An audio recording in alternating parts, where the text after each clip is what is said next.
दशरथ पाटील यांच्या एक नार दोन सोनार या कथासंग्रहातून मारेकरी नावाची कथा. कापशी गोलात धामापूर गावाला आगळं वेगळं महत्त्व होतं.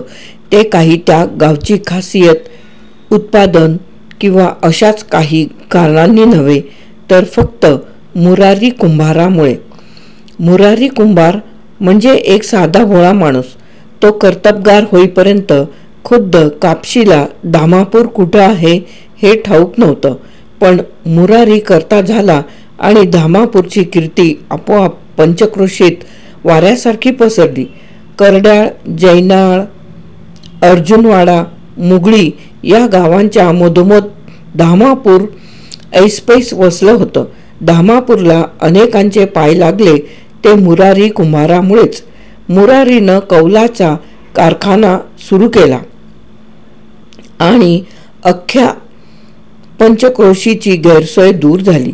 पूर्वी कौलासाठी निपाणी किंवा संकेश्वरला जावं लागत होतं.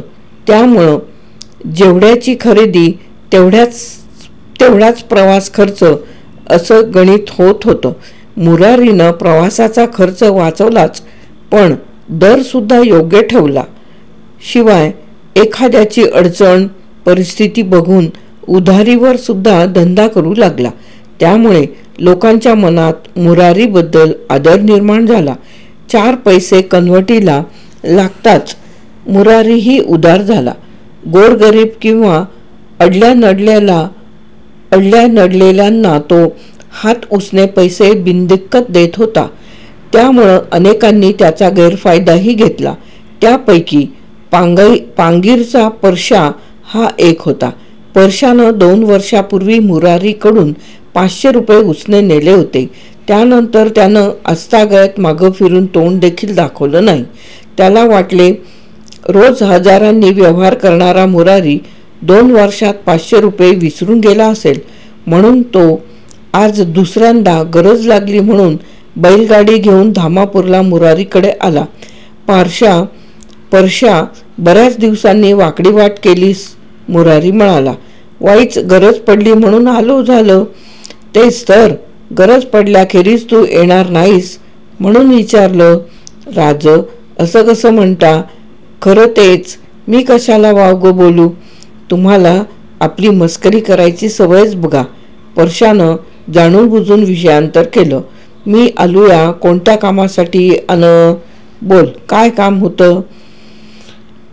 कालच्या वळवाच्या पावसानं घराचं आडं मोडून खाली पडलं. मग त्याला मी काय करू? आडं कोसळलं म्हटल्यावर सगळ्या कौलांचा चक्काचूर झाला की. राती जंगलात जाऊन सागाचा एक आड्यासाठी सोट पाडला आणि तसाच अगदी वल्लादा आणून आड्यावर ठेवला. पोरासनी म्हटलं पाखाडी बांधून घ्या, तवर मी कौलं घेऊन येतो.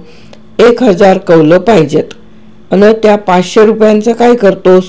500? अच्छा, 50 कौलं सुधीक बचावलं नाही तर.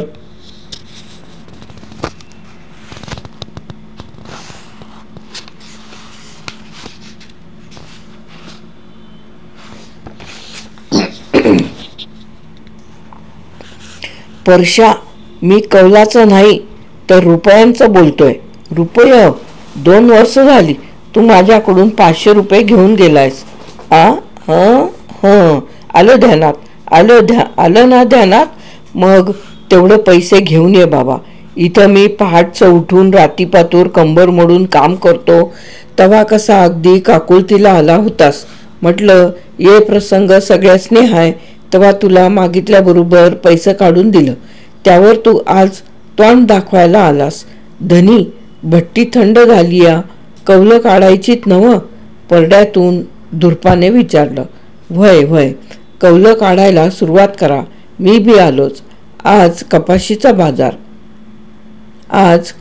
बाजार.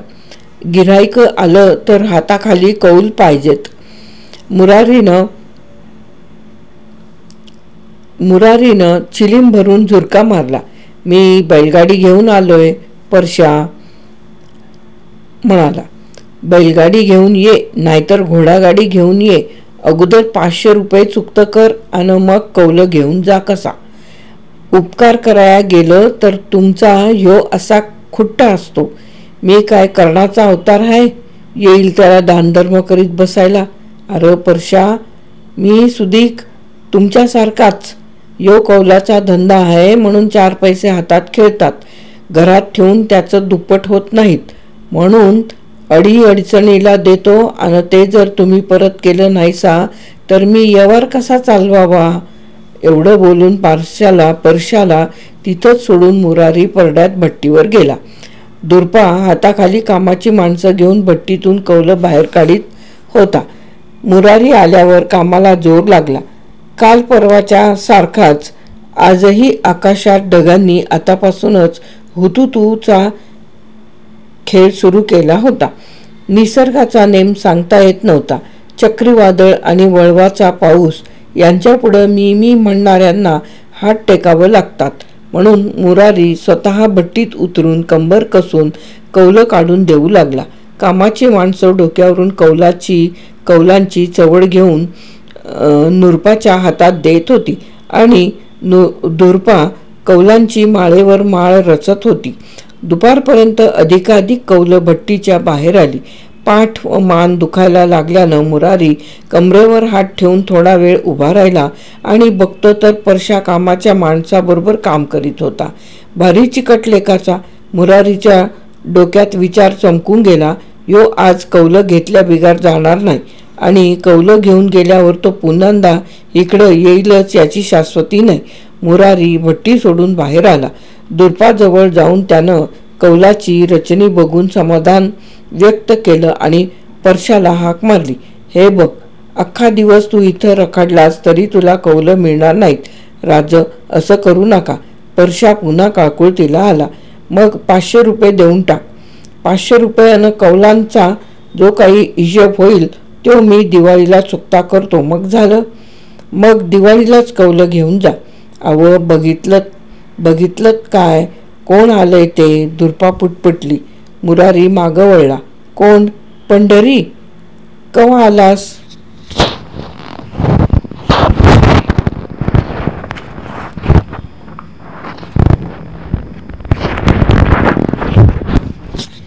हे काय, आताच येतोय? पंढरी उत्तरला. लई दिसानं येणं केलं म्हणायचं दुर्पा. बाईच तसंच कारण लागलं म्हणून, पंढरी म्हणाला. तेच की, गरज असल्या बगर माणूस वाकडी वाट करीत नाही, असं म्हणून मुरारीनं बटवा काढून चिलीम भरली. काय काम होतं? म्या घराचं काम सुरू केलं. आणि पुढचं बोल. मुरारीनं झुरका मारला. कालच्या वळवाच्या पावसात समद बांधकाम कोसळलं नवं. अरर, मग आता काय बी करून पुन्हा बांधकाम करायला पाहिजे. त्यासाठी मी काय करू तेवढं सांग. माझी कामाची माणसं खोळुंबून राहिल्या. ती 10,000 रुपये पाहिजे होतं. तेवढ्यानं घर पुरं होईल का? नाही होणार. आणि नाही झालं तरी तेवढ्यातच शेकारून घ्यायचं. पंढरी, एवढा पैसा मी काय गाठीला बांधून बसलोय वय? काय पण करा, पण नाही म्हणू नकासा. घर पाण्यात बसलं तर म्या जन्मातून उठलोच म्हणा. कुठल्याही परिस्थितीत घर बांधून झालंच पाहिजे, नाहीतर उभा पावसाळा मी बायको पोरं घेऊन कुठं आसऱ्याला जाऊ. मुरारीनं थोडा विचार केला. चिलीम झाडून बटवा खिशात ठेवला. तू रविवारी येऊन पैसे घेऊन जा. रविवारी? वय, इथं काय हात सरकणार नाही. एवढा अडचणलायस तर उद्या पोराकडं जाऊन रविवारच्याला पैसे घेऊन येतो. हे बघ, माणसाला माणुसकी पाहिजे, दुसरं काय. उद्या शुक्रवार आहे, बघू, माधबा काहीतरी जोडी करून देईल. पैसा काय आज आहे आणि उद्या नाही. पैशाचं नक्की झाल्यावर मुरारी आणि पंढरी प्रापंचिक गप्पा मारू लागले. डोक्यावरचे ढग आता अडत्याकडं पळाल्यामुळे मुरारी थोडा निश्चिंत झाला. आता त्याला कामाला घाई नव्हती आणि आपल्याकडे मुरारी आता लक्ष देणार नाही हे समजून परशानं गाडी जुंपून पांगीरची वाट धरली. मुरारीनं मला कौलं नाकारली आणि पंढरीला मात्र 10,000 रुपये द्यायचं कबूल केलं. हे शल्य परशाच्या उरात बाण रुतल्यासारखं खुपत होतं आणि यातूनच गाडी हाकताना तो मनात अनेक तर्क लढवीत होता. मुरारी कुंभाराचा महादेव इचलकरंजीला डेक्कन स्पिनिंग मिलमध्ये काम करीत होता आणि विक्रमनगरात स्वतःची खोली करून बायको मुलांसह राहत होता. दिवसपाळी संपवून रात्री 8ला महादेव सायकलीनं घरी आला आणि अचानक बाप आलेला बघून आश्चर्यचकित झाला. बाबा वळले का? दुपारी आलो, मुरारी उत्तरला. असा अचानक? पुढं सांगावा नाही, निरोप नाही. भट्टी लावली होती, ती कालच सोडवली. म्हटलं आता 8-10 दिवस थोडी मोकळी खाय, तवर तुला भेटून यावं. नाहीतर पुन्हा भट्टी लावल्यावर आपलं राटगाट पुण्यांदा सुरू.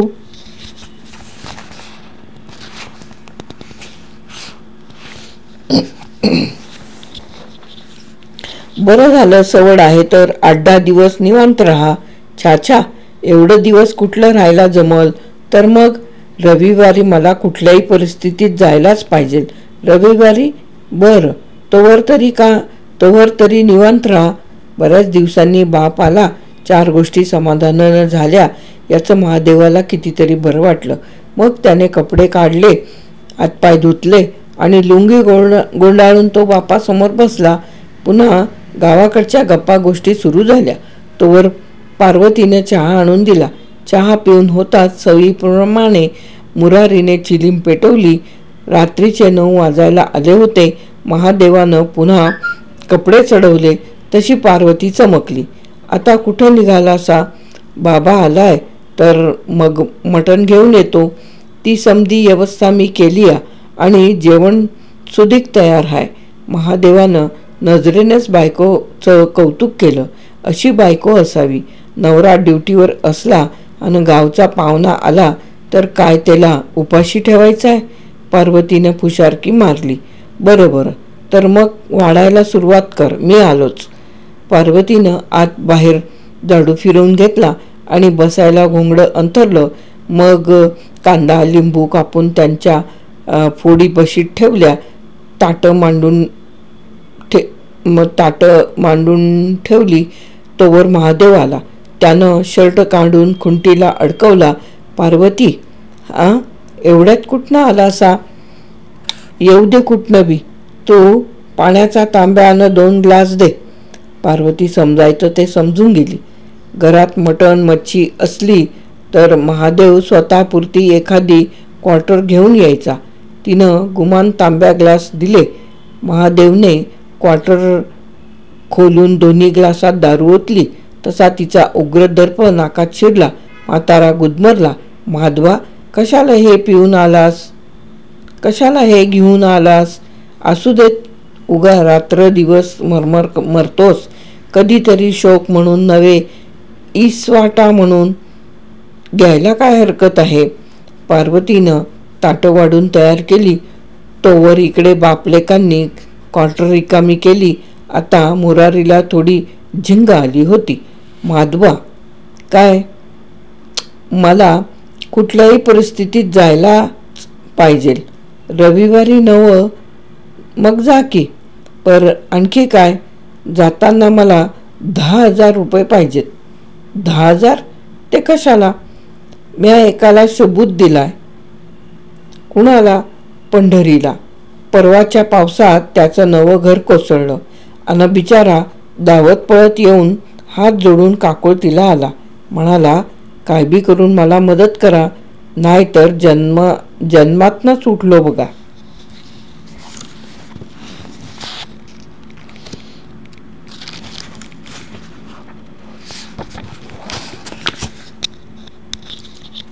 एवढा अडचणीत आहे तर मग रविवारी कशाला? उद्याच देतो. पण बाबा, तू रविवारपर्यंत मात्र राहायला पाहिजेस. मग पैसे बी रविवारीच दे की. तोवर काय मी उरावर बांधून घेऊ? आणि अगोदरच म्या रविवार पातूर व्हायचं कबूल केलंय. शिवाय मी पंढरीला सुदीक रविवारचाच वायदा केलाय. मुरारी 2 दिवस महादेवकडे गोकुळात राहिल्यासारखा राहिला. मुलगा आणि सुनेनं त्याची उत्तम व्यवस्था केली. दोघांनी त्याला काही कमी पडू दिलं नाही. जे काही आहे ते सर्व त्याचंच आहे या भावनेनं नवरा बायकोनं त्याची सेवा केली. मुरारीच्या नावाचा लौकिक उभयतांना ठाऊक होता, तेव्हा त्याच्या ब्रीदाला बट्टा लावायचा नाही म्हणून महादेवानं काही उलाढाल करून रविवारी सकाळी 10,000 रुपये बापाच्या हातावर ठेवले. पार्वती स्वयंपाक करीत होती. सासूबाईला चकल्या आवडतात म्हणून काही तिनं करून ठेवल्या होत्या. चहा, पावडर, साबण, मसाला अशी किरकोळ खरेदी करावयाची होती म्हणून मुरारी व महादेव बाजारात गेले होते. त्यांना परत यायला दुपारी झाली. मग सगळे एका पंक्तीला बसून जेवले. महादेवानं समाधानानं ढेकर दिला. बाबा, तुझ्याबरोबर पंक्तीला बसून रोज असं जेवावं वाटतं खरं, पण आपल्या नशिबात नको. मुरारीही नरमला. असं का म्हणतोस लेका? कलियुगात माणसाचा घडीचा भरोसा उरला नाही म्हणून काय झालं? कलियुग आहे हे बाबा. आता मी इथून निघून गावात व्यवस्थित पोहोचलो म्हणजे सुटलं म्हणायचं. वाटतं काय होईल याचा काय भरोसा? होय, पार्वतीने सूचना केली. पैसे नीट कमरेला बांधून घ्या. हल्ली स्टँडवर चोऱ्या व्हायला लागल्यात. स्वतः महादेवनं बापाच्या धोत्राच्या तिड्यात कमरेला पैसे बांधून दिले. मग चहा, पावडर, साबण, मसाला, चकल्या असा सगळा बाजार व वस्तू यांचं एक गाठोडं तयार केलं. दुपार टळली होती. मुरारीला मागं परतायची घाई झालेली. त्यानं गडबड केली तसा महादेव डोक्यावर गाठोडं घेऊन बाहेर पडला. पार्वतीनं मुरारीला निरोप दिला आणि रिक्षातून बापलेक एसटी स्टँडवर आले. गपकन महादेवचं लक्ष गेलं. 9 नंबर प्लॅटफॉर्मवरची इचलकरंजी मोदिहाळ गाडी निघायच्या तयारीत होती. त्यानं मुरारीला इशारा केला तशी मुरारीनं पळत जाऊन एसटीत मुरकुंडी मारली. पाठोपाठ महादेवने गाठोडं नेऊन त्याच्या ताब्यात दिलं. मुरारीने गाठोडं पायाखाली शाबूत ठेवलं आणि महादेवचा निरोप घेतला. तशी एसटी सुरू झाली. रविवारचा दिवस असल्यानं एसटीला खचाखच गर्दी झाली होती. बोरगावात तर मेंढरं घुसल्यासारखी माणसं एसटीत शिरली. कंडक्टरनं कसाबसा दरवाजा ओढून घेतला आणि डबल बेल देऊन ड्रायव्हरला उद्देशून ओरडला, बेड किहाळपर्यंत नॉनस्टॉप. मुरारी अंग चोरून घेऊन खिडकी शेजारी बसून बारीक नजरेनं बाहेरचा परिसर निहाळत होता. गेल्या आठवड्यात झालेल्या पावसानं इकडे सुद्धा दाणादाण उडवून सोडली होती. शिवारातल्या झाडांच्या लोंबकळणाऱ्या फांद्या पावसाची तीव्रता सांगण्यास पुरेशा होत्या. शिवाय एसटीला बसणारे हादरे रस्त्याचा दुर्दशा काय झाली आहे याची जाणीव करून देत होते. भर रस्त्यावर खड्डे पडून खडी उघडी पडली होती. लहान मोठे चेंडूत सारखे दगड वाहनांच्या टायराखाली सापडून रगडले जाऊ लागले. बेड किहाळ दृष्टिक्षेपात आले आणि अशाच एका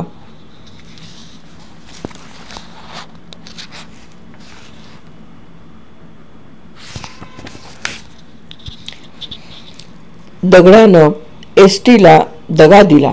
एक अणकुचीदार दगड एसटीच्या मागच्या चाकाच्या दोन्ही टायरमध्ये निबार घुसला आणि एसटी पंक्चर झाली.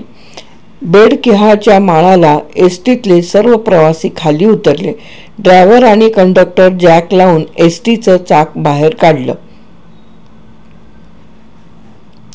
तोवर प्रवाशांपैकी कोणीतरी टपावरचे नवीन व्हील रस्सीनं खाली उतरवले.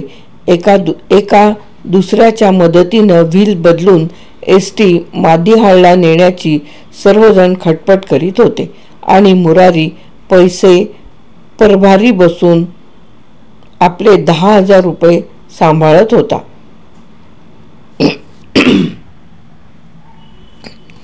तासाभराच्या खटपटीनं सर्वांच्या कामाला यश आलं आणि एसटी सुरू झाली. नियमित 6च्या दरम्यान निपाणीत येणारी एस टी संध्याकाळी 7 वाजता येऊन दाखल झाली.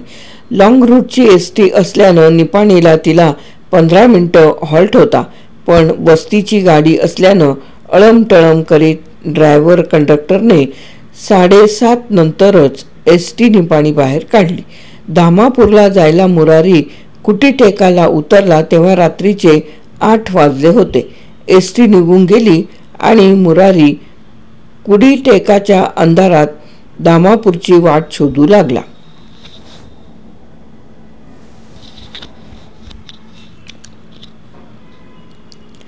कुटीटेकच्या डोंगराच्या कुशीत संपूर्ण अंधाराचं साम्राज्य होतं, त्यामुळे डोळ्यात बोट गेलं तरी काही दिसत नव्हतं. मुरारीनं एक दीर्घ श्वास घेऊन सुस्कारा सोडला आणि तो तिथंच रस्त्याकडेच्या वडाच्या झाडाच्या बुंध्याला टेकून बसला. कमरेचे 10,000 रुपयांचे बंडल चाचपून पाहिलं, ते जसंचा तसं होतं. मग त्याने गाठोडं सोडून 4 चकल्या काढल्या. भुकेच्या टायमाला जे खाण्यासारखं असतं ते सर्व पचनी पडतं. चकल्या खाऊन मुरारीनं मिशीवरून पालथीमूठ फिरवली आणि मग चिलीम भरून दमदार झुरके घेऊ लागला. थोड्याच वेळात त्याच्या डोळ्यावर झापड येऊ लागली. तसं त्यानं डोळे मिटले. सकाळी पाखरांच्या चिवचिवाटाबरोबर मुरारीला जाग आली. तसं मुरारीनं डोळं उघडलं तर पूर्वेला तांबडं फुटलं होतं. रात्री कोरड्या चकल्या खाल्ल्यानं त्याला सडकून तहान लागलेली. जवळच पाणाऱ्याची विहीर होती. तिथं जाऊन मुरारी पोटभर पाणी प्याला आणि वडाच्या झाडाखाली येऊन पुन्हा त्यानं चिलीम भरली. एव्हाना सूर्यदेव अर्जुनीच्या डोक्यावर विराजमान झाले होते. कुटीटेकावरून पूर्वेला जेवढं अर्जुनी गावचं अंतर तेवढंच पश्चिमेला धामापूर. आता गावच्या टापूत आल्यानं मुरारी निश्चिंत होता. डोंगराच्या पायथ्या शेजारील रस्त्यावर अजून वाहनांची किंवा माणसांची वर्दळ सुरू झाली नव्हती. आता उठायलाच पाहिजे होतं, कारण पैशासाठी पंढरी कालच धामापुरात येऊन बसला असेल म्हणून मुरारीला गावाची ओढ लागली. त्यानं धामापूरकडे एक दृष्टिक्षेप टाकला तर चौघांची एक चौकडी त्याला कुटीटेकाकडे येताना दिसली. तसा मुरारी पुटपुटला, उठावं, आता माणसांचा दिवस सुरू झाला. बसलेली जागा सोडून मुरारी कुटीटेकाची कासराभर उतरून खाली आला आणि त्याच्या काळजात धस्स झालं. समोरून येणारी ती चौकडी माणसांची नव्हती. 4 सैतानाच आपल्या अंगावर चालून येत आहेत असा त्याला भास झाला. मुरारीनं नकळत कमरेच्या तिड्यातले पैसे चाचपले, पण भीतीनं थरथरणाऱ्या मुरारीच्या डोक्यावरचं गाठोडं डगमगू लागलं. त्या चौकडीच्या मुरक्यानं झेप घेऊन मुरारीच्या शर्टाची कॉलर पकडून त्याला हेंदकाळला आणि खेकसला. बऱ्या बोलानं 10,000 रुपये काढून दे, नाहीतर. थरथरत उभा राहिलेला मुरारी पायाखाली पडलेल्या गाठोड्याकडं पाहात कसा तरी उद्गारला, 10,000? माझ्याकडं कुठलं 10,000?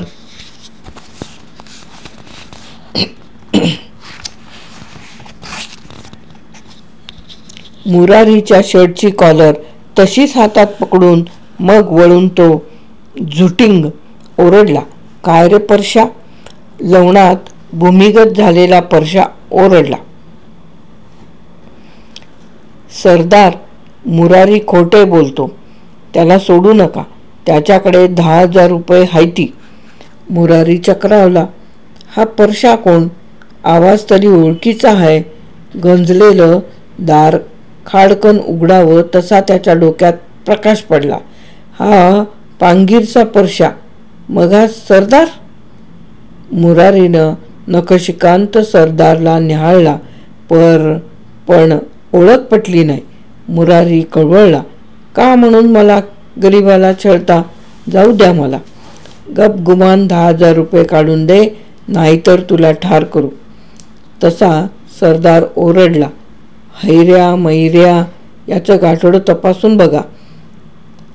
सरदारच्या हुकुमाबरोबर अहिऱ्या महिऱ्यानं मुरारीच्या पायाखाली पडलेलं गाठोडं विस्कटलं. पार त्याच्या चिंध्या केल्या पण पैसे गवसले नाहीत. तिकडे लवणात पडलेला परशा हवालदिल झाला.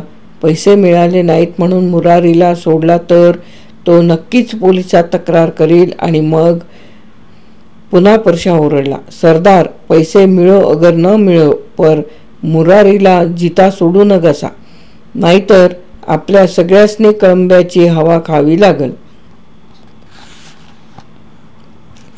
परशाचं म्हणणं सरदारला पटलं. त्यानं गपकन मुरारीच्या पायात पाय मारला. तसा मुरारी उताना पडला. चलाखी करून सरदार मुरारीच्या उरावर बसला. बऱ्या बोलानं पैसे काढ नाहीतर नरड फोडतो. सरदारने डोक्याला बांधलेला टॉवेल हातात घेऊन ताणून धरला.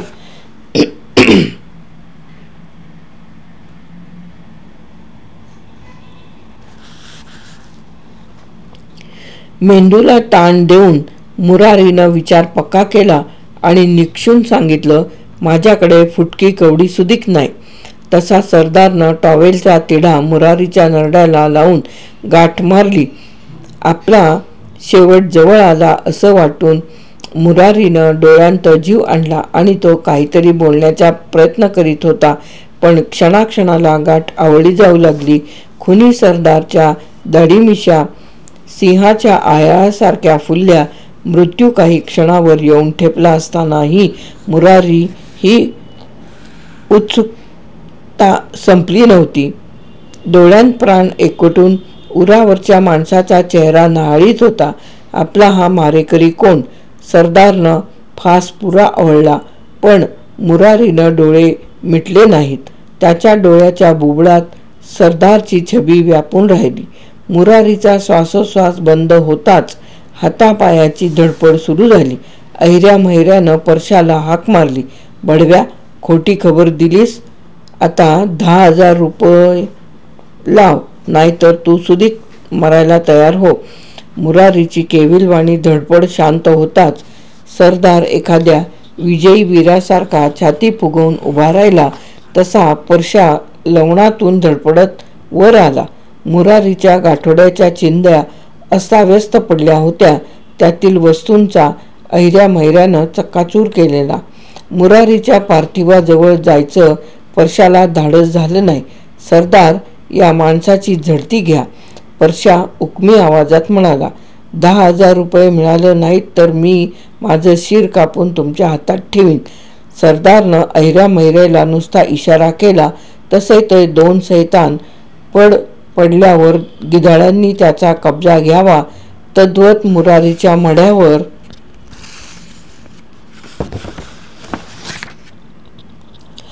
तुटून पडले. पैरण कोपरी चाचपली, पण काहीच हाताला गवसलं नाही. मग धोत्राच्या तिड्याला हात घातला तसं नोटांचं बंडल निसटून पडलं. त्याबरोबर परशा ओरडला, बघा, मी सांगितलं नव्हतं का? महिऱ्यानं नोटांचं बंडल सरदारच्या हातात आणून दिलं. पुरे 10,000 रुपये होते. त्यातले 500 रुपये सरदारनं परशाला दिले. नुसतं 500 रुपये? परशानं लाचारीनं नुसतं 500 रुपये? परशा लाचारीनं उद्गारला. तर मग? सरदारनं डोळे फिरवले. मला 4था हिस्सा मिळायला हवा. भडव्या, चढाईच्या वक्ताला लवणात दडून बसलास. अहिऱ्या आणि खबऱ्याला हिस्सा मागतो, अहिऱ्या म्हणाला, आणि खबऱ्याला हिस्सा नसतो, बक्षीस असतं, सरदार म्हणाला. हातात 500 रुपये घेऊन परशा सुन्न मनानं उभा राहिला. 5च दिवसांपूर्वी मुरारी म्हणाला होता, अगोदर 500 रुपये घेऊन ये. दिनवाणी चेहरा करून परशा हातातल्या नोटांकडं आणि मुरारीचं मृतदेहाकडं आळीपाळीनं बघत राहिला. मग सरदाराच्या इशाऱ्यासरशी सर्वजण कुडीटेकाला आले. कापशीहून आलेली एसटी कुडीटेकाला करकरत थांबली. गाडीतून 4-5 उतारू उतरले. लगोलग मुरारीचे मारेकरी एसटीत चढले आणि अगदी साळसूदपणे एसटी कोल्हापूरकडे निघाली. कुडीटेकाला एसटीतून उतरलेले उतारू दामापूरच्या वाटेने काही अंतर उतरून खाली आले आणि बोराटीच्या झुडपाजवळ येताच सर्वांच्या पुढं असलेली पंढरी गपकन थबकला. रस्त्यावर पुढं हाकेच्या अंतरावर काहीतरी विपरीत घडलं होतं. त्यानं बरोबरच्या बाकीच्यांना तशी कल्पना दिली. मग सगळेच उत्सुकतेनं घटनास्थळी आले आणि साक्षात मुरारीचा मुर्दा पडलेला बघून पंढरी चक्रावला अन चक्रीवादळासारखा सरसरत धामापूरला येऊन थडकला. पंढरीच्या सोबत एसटीतून उतरलेले उतारू मागच्या मागे परागंदा झाले. प्रत्यक्ष बघूनही डोळ्यावर विश्वास न बसलेली ती वाईट बातमी पंढरीनं दुर्पाच्या कानावर घातली तशी दुर्पानं आर्त किंकाळी फोडली. धनी तिची ती किंकाळी ऐकताच गावकऱ्यांनी हातातली कामं जिथल्या तिथं टाकली आणि मुरारीच्या घराकडं धाव घेतली. सगळ्यांच्या प्रश्नांना एकटा पंढरी जबाब देत होता. वय माझा सुधीक विश्वास बसला नाही, पर गोष्ट खरी आहे. एव्हाना दामापूर प्रमाणेच आजूबाजूच्या गावांतही मुरारीच्या कुंभाराच्या खुनाची बातमी वाऱ्यासारखी पसरली. तशी पोलीस स्टेशनला ठाणे अंमलदाराला देखील खबर मिळाली आणि दुपारपर्यंत कुडीटेकाला जत्रेचं स्वरूप आलं. हजारो माणसं हळहळ व्यक्त करीत घटनास्थळी येऊन शहानिशा करून घेत होती. रक्ताचा एक थेंब न सांडला मुरारीचा खून करण्यात आला होता. बिचाऱ्या दुर्पाचं सौभाग्य वाटेच्या वाटसरूंनी लुटलं. ती केस मोकळे सोडून कपाळ आपटून घेत होती. तिला फौजदार विक्रम निंबाळकरांनी धीर धरण्याचा सल्ला दिला, पण दुर्पाचं सर्वस्व लुटलं गेलं होतं. ती कुणाचंही ऐकून न घेण्याच्या परिस्थितीत नव्हती. हात बोटे घासून घेऊन जीवाचा त्रागा करून घेऊ लागली. घटनास्थळी धामापूरचे पोलीस पाटील आले. सरपंच हजरच होते. लगेच विक्रम निंबाळकरांनी पंचनाम्याला सुरुवात केली. पोलीस कॉन्स्टेबल नाडगुंडे हातात पॅड व कागद पेन घेऊन निंबाळकरांच्या मागोमाग राहून ते सांगतील तो शब्द न शब्द कागदावर उतरवून घेत होते. निंबाळकर अगदी क्षुल्लक बाबीचीही नोंद घेत होते, कारण मारेकऱ्यांनी पळून जाताना मागं एकही पुरावा शिल्लक ठेवला नव्हता. सर्व तपशिलांची तपशीलवार नोंद घेत निंबाळकर मुरारीच्या पार्थिवाजवळ आले आणि मुरारीचा मृतदेहाचं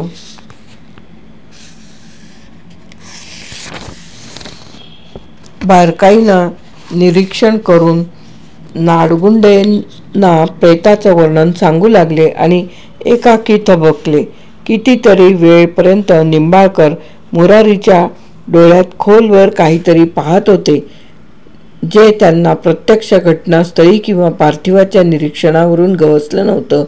ते मुरारीच्या डोळ्यात त्यांना सापडलं असावं म्हणूनच ते मुरारीच्या डोळ्यात बराच वेळ नजर खुपसून राहिले. न राहून पोलीस पाटील म्हणाले, रावसाहेब. निंबाळकरांनी स्वतःला सावरलं. पंचनामा. सरपंचांनी अजून बरंच काम करावयाचं बाकी आहे अशा आशयानं कल्पना दिली. संध्याकाळ होत आली आहे म्हणून म्हटलं. पोलीस कॉन्स्टेबल नाडगुंडेंनी पंचनामा तयार केला होता. त्यावर पोलीस पाटील, सरपंच व इतर तिघांच्या सह्या घेऊन प्रेत उत्तर तपासणी करता सरकारी दवाखान्यात नेण्याची निंबाळकरांनी सूचना केली. एकसारखा विलाप करणारी दुर्पा आता थोडी शांत झाली होती. फौजदार निंबाळकरांनी तिथेच तिचं जबाब घेतले. दुर्पानं भावनेच्या भरात रेघनरेख सांगून टाकली तसे निंबाळकर थोडे गंभीर झाले. दुर्पाच्या जबानीतून त्यांना काही धागेदोरे सापडले होते. पंढरी मुरारीकडे पैशासाठी आला होता. आपण पैसे घेऊन इचलकरंजीहून रविवारी येतो असं मुरारीनं त्याला सांगितलं होतं आणि आज सकाळी मुरारीच्या मृत्यूची पहिली खबर दामापुरात पंढरीनंच पोहोचवलेली पंढरीबद्दल शंका घ्यावी इतपत पुरावा होता. पुढचा तपास विनासायास व्हावा या उद्देशानं निंबाळकरांनी पंढरीला अटक करून ताब्यात घेतले. मुरारीच्या खुनाची खबर मिळताच महादेव पार्वतीसह दामापूरला येऊन थडकला. करता सवरता हजारोंचा दाता, गावची शान असलेला आपला जन्मदाता असा बेवारशी तडफडत कुडी टेका लागत प्राण झाला. हे ऐकूनच महादेवाच्या काळजाचं पाणी पाणी झालं. तो धाय मोकलून रडू लागला. तोवर दामापुरातच मुक्काम ठोकून राहिलेले फौजदार निंबाळकर महादेवाच्या समाचाराला आले. हे बघ महादेव, घडू नये ते घडलं आहे. मुरारी तुझा एकट्याचा बाप होता, पण अख्ख्या पंचक्रोशीचा तो आधार होता. तो आता नाहीसा झाला, पण त्याच्या ज्या दुष्टांनी असा निर्दय खून केला ते मारेकरी अजून मिळत नाहीत. त्यासाठी तुझी आम्हाला मदत पाहिजे. रावसाहेब, मृत्यू इतका क्रूर असतो हे मला ठाऊक नव्हतं हो. नाही तर मी त्याला निधड्या छातीनं सांगितलं असतं. घडू नये ते घडलंय खरं. आता व्यर्थ शोक करण्यात काय अर्थ. मग मी काय करू. मुरारी तुझ्याकडून 10,000 रुपये घेऊन आला. होय, मीच या आतांनी मोजून दिलेत हो. मुरारी गावी पैसे घेऊन जात आहे हे तिथं आणखी कोणाला ठाऊक होतं. पार्वतीला, बाकी कोणाला नाही. फौजदार निंबाळकरांनी मग पार्वतीला विश्वासात घेतलं. ही गोष्ट तुम्ही शेजारी कोणाला बोलला होता. मुळीच नाही. आणि बोलायला अवधी तरी कुठे होता. मामनजींनी पैसे घेतले आणि गावाकडे यायला सरळ एसटी स्टँडवर गेले. तर महादेव एसटी स्टँडवर किंवा एसटीत मुरारीकडं पैसे आहेत याची कुणाला. साहेब, स्टँडवर आम्ही पोहोचलो तर एसटी फलाटावर उभीच होती. इतर कुणाशीही आमचं बोलणं झालं नाही. बाबा एसटीत तर बसला.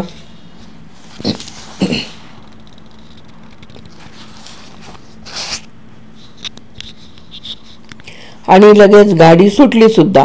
मग पुढं काय झालं ते मला तरी कसं ठाऊक असणार. फौजदार निंबाळकर गंभीर झाले. आता या उपर मुरारीच्या घरच्यांना त्रास देणं त्यांना उचित वाटेना. तोवर सरकारी दवाखान्यातून मुरारीचा देह शवविच्छेदन होऊन दामापूरला आला. गावकरी अंत्यविधीच्या तयारीला लागले आणि फौजदार गाडीत बसले. सरकारी दवाखान्यात जाऊन त्यांना रिपोर्ट घ्यायचा होता. मृत्यू कसाही ओढवला असला तरी तो खूनच होता आणि या घडीला तरी खुनाच्या तपासाचा केंद्रबिंदू होता तो म्हणजे पंढरी. 2 दिवस पंढरीची कसून तपासणी करण्यात आली, पण पोलिसांना हवे असलेले धागेदोरे त्याच्याकडून मिळाले नाहीत. नाहक आपली बदनामी झाली. दोस्त परी दोस्त गमावला आणि घराचं कामही रखडलं गेलं. त्यामुळे खचलेल्या पंढरीनं घरी येताच अंथरूण धरलं. पण दामापूरकर स्वस्थ राहिले नाहीत.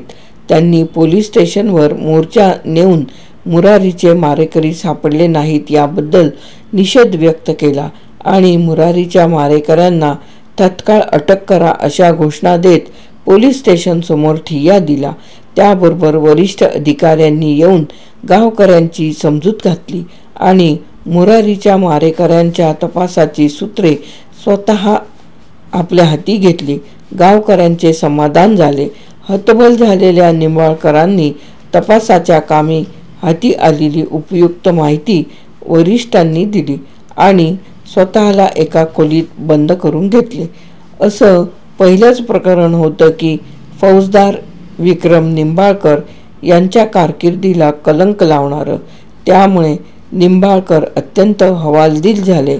आता मारेकऱ्यांच्या वरच्या पातळीवर तपास होणार होता. त्यासाठी निंबाळकरांचे सुद्धा सहकार्य राहणार होतं. पण श्रेय त्यांना मिळणार नव्हतं. काही असो, पण आपल्या पोलीस स्टेशनच्या हद्दीत घडलेल्या प्रकरणावर पडता कामा नये. सत्य उजेडात आलं पाहिजे हेच निंबाळकरांचं ध्येय होतं. डोक्यावरला सिलिंग फॅन फास्ट करून निंबाळकरांनी स्वतःला आराम खुर्चीत झोकून दिलं आणि डोळे मिटून ते बराच वेळ चिंतन करीत राहिले. तासाभराच्या अवधीनंतर त्यांना कसला तरी साक्षात्कार झाला. ताबडतोब त्यांनी ड्रॉइंग पेपर व पेन्सिल मागवली आणि मग मनात असलेल्या एका अनामिक व्यक्तीचं कागदावर स्केच तयार करू लागले. विद्यार्थी दशेत असताना त्यांची चित्रकला वाखाणण्याजोगी होती, तशीच त्यांनी ती आजवर कायम जोपासली होती. त्यांच्या मनपटलावरची सूरत हातातल्या कागदावर साकारू लागली. तसं निंबाळकरांना समाधान वाटू लागलं. अखेर तस्वीर पूर्ण झाली. मग निंबाळकरांनी हातातला कागद अगदी हुबेहूब मुरारीच्या डोळ्यातील प्रतिमेशी जुळत होतं. पूर्ण समाधान पावलेल्या निंबाळकरांनी रिसिव्हर उचलून रिंग फिरवली. हॅलो, जिल्हा पत्रकार संघ. पलीकडून आवाज आला. हॅलो, मी फौजदार विक्रम निंबाळकर आउट ड्युटी पोलीस स्टेशनवरून बोलतोय. निंबाळकर खुशीत होते. बोला साहेब, मुरारी कुंभाराच्या खुनाच्या वृत्तासंबंधीच ना? होय, त्याचं काय आहे? ठाऊक आहे मला. फौजदार निंबाळकरातला पोलीस जागा झाला. गेले 4 दिवस तुम्ही त्यासंबंधी उलटसुलट बातम्या देऊन जनतेची आणि संबंधित सरकारी अधिकाऱ्यांची सरळ फसवणूक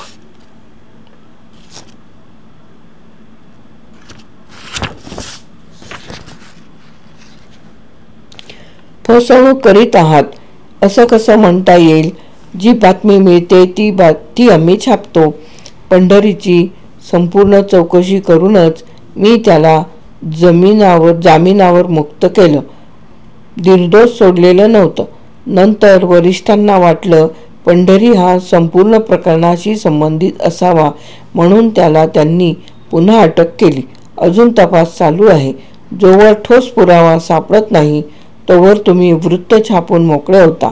बरोबर आहे, जनतेला चालू घडामोडींचा वृत्तांत हवा असतो, पण त्यामुळे अनेकांची दिशाभूल होऊन तपासाच्या कामी देखील प्रसंगी अडथळा निर्माण होतो.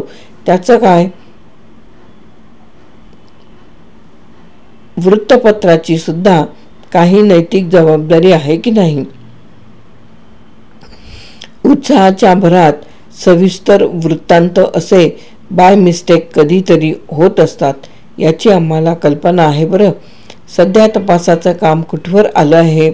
सध्या वरिष्ठ पोलीस अधिकारी तपास करीत आहेत हे देखील तुम्हाला ठाऊक आहे. बघा, याचा अर्थ तुम्ही जबाबदारीतून मुक्त झाला असं होत नाही. जोवर मुरारीचे मारेकरी सापडत नाहीत तोवर माझी या प्रकरणाशी बांधिलकी आहे. मी माझ्या परीनं प्रयत्न जारी ठेवले आहेत. अच्छा, मग रिपोर्ट काय? तो मी वार्ताहर बैठकीतच सांगेन. त्याकरिता मी सर्व वृत्तपत्रांच्या बातमीदारांना आमंत्रित करीत आहे. आपण सर्वांनी ताबडतोब यावे. आघाडीवर कूच करणाऱ्या सेनापतीनं जय्यत तयारीनिशी पावित्र्यात राहावं. तसं निंबाळकर पोलीस स्टेशनमध्ये वार्ताहरांची मार्गप्रतीक्षा करीत होते. थोड्याच अवधीत पाखरांचा तावा तद्वत पत्रकार जमा झाले.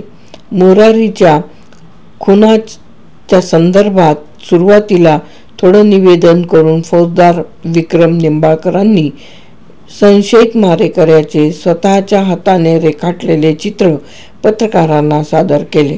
संशयित आरोपी म्हणून तुम्ही तुमच्या वृत्तपत्रात याला ठळक प्रसिद्धी द्या. या व्यक्तीची माहिती किंवा पकडून देणाऱ्यास योग्य बक्षीस देण्यात येईल असं जाहीर करा. सर्व पत्रकारांनी मुरारीच्या मारेकऱ्यांच्या रेखाचित्र बघून आश्चर्य व्यक्त केलं.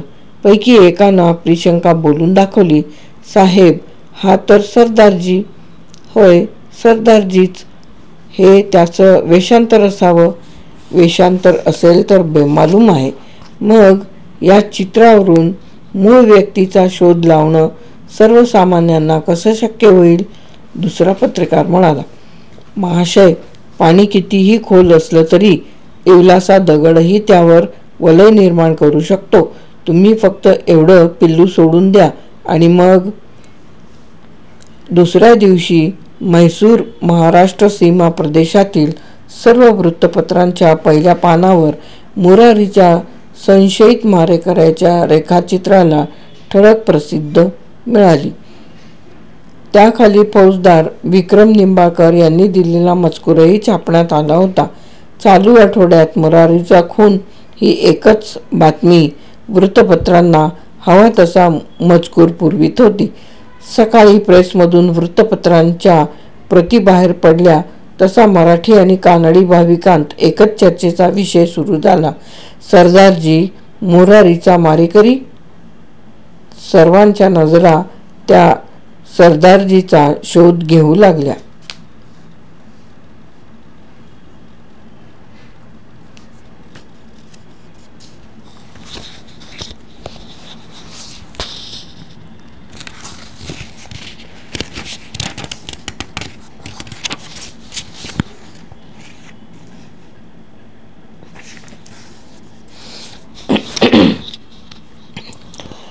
चिकोडीच्या ग्रामीण भागातून पानमळ्यांचे मळेकरी पहिल्या गाडीनं आपला माल निपाणीला पाठवून द्यायला पहाटेच चिकोडीला येत. माल दलालांच्या ताब्यात दिल्यावर हॉटेलात नाश्ता करण्याचा त्यांचा नेहमीचा शिरस्ता.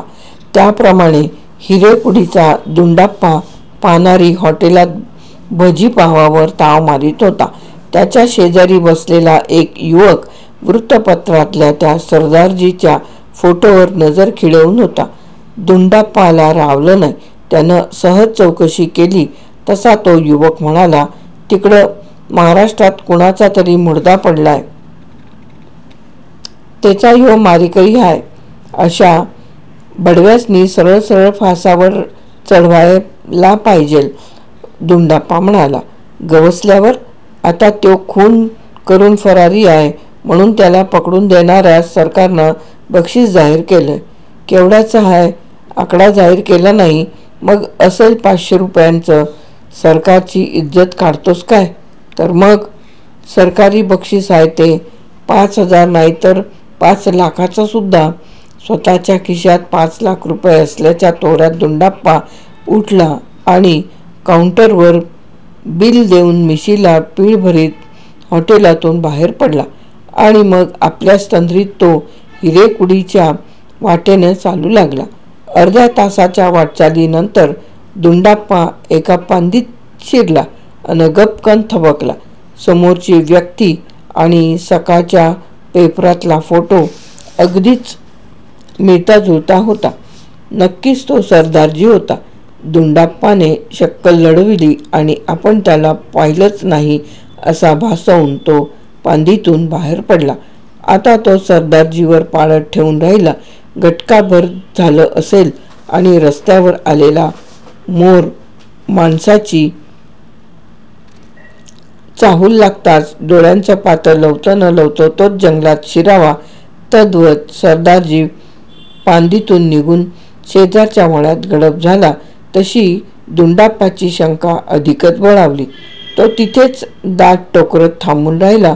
मग पानमळ्यातून एक पोरसौदा मुलगा हातात दुधाची किटली घेऊन चिकोडीकडे निघाला. तसा दुंडाप्पाही त्याच्याबरोबर चालू लागला. थोडं अंतर चालून गेल्यावर त्या पोराशी लगट करीत दुंडाप्पानं विचारले, भरमू, मगाशी तो पानमळ्यात पाहुणा कोण शिरला? तो होय, माझ्या बापाचा मैतर. तुमच्याकडे राहतो? नाही बा, कधी मधी येतो. चिकोडी येताच दुंडाप्पानं भरमूची पाठ सोडली आणि सरळ पोलीस स्टेशनाकडं मोहरा वळविला आणि ठाणे अंमलदाराच्या कानात त्यानं त्या सरदारजीचं गुपित सांगितलं. चिकोडी पोलिसांनी तत्काळ त्या सरदारजीला अटक करून त्याची शहानिशा करून घेतली. तशी ठाणे अंमलदाराची खात्री पटली. बेळगाव पोलिसांना हवा असलेला हाच तो कल्लू बेरड होता. दुसऱ्या दिवशी कल्लूची बेळगावला रवानगी झाली. त्याबरोबर तो सरदारजी नसून खतरनाक कल्लू बेरड असल्याची बातमी सर्व वृत्तपत्रांतून झळकली आणि फौजदार विक्रम निंबाळकरांच्या कार्यालयावर पत्रकारांनी एकच गर्दी केली. जो तो आपल्या वृत्तपत्रासाठी फौजदार निंबाळकरांची मुलाखत घ्यायला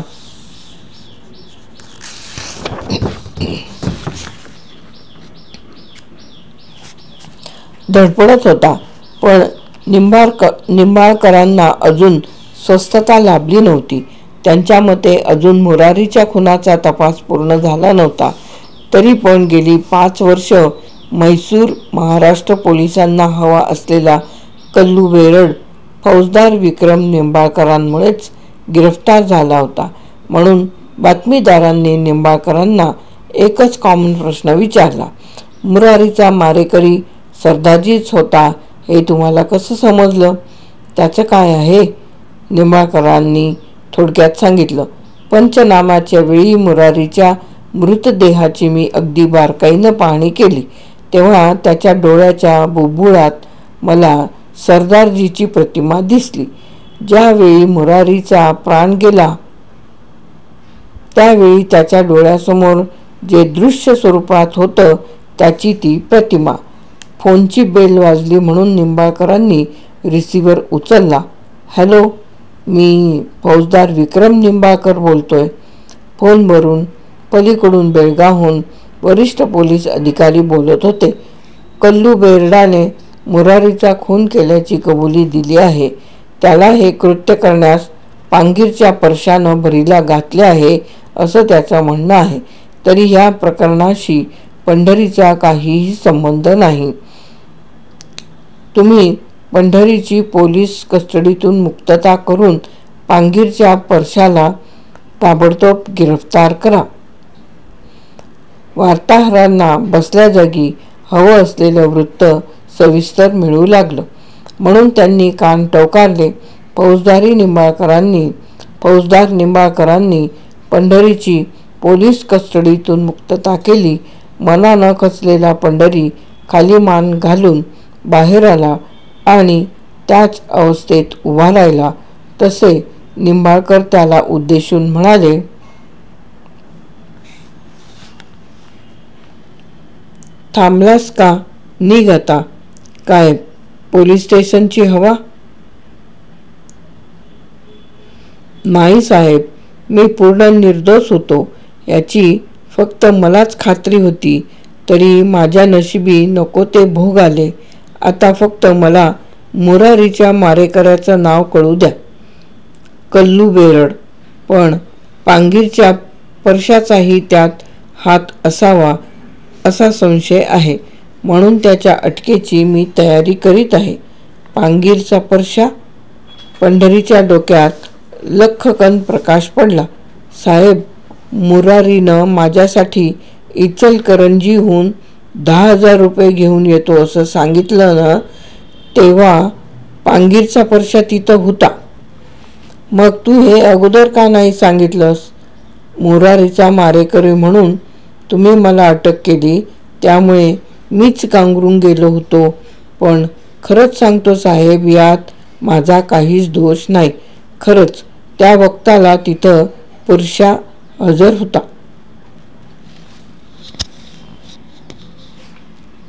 दशरथ पाटील यांची मारेकरी नावाची कथा येथे समाप्त.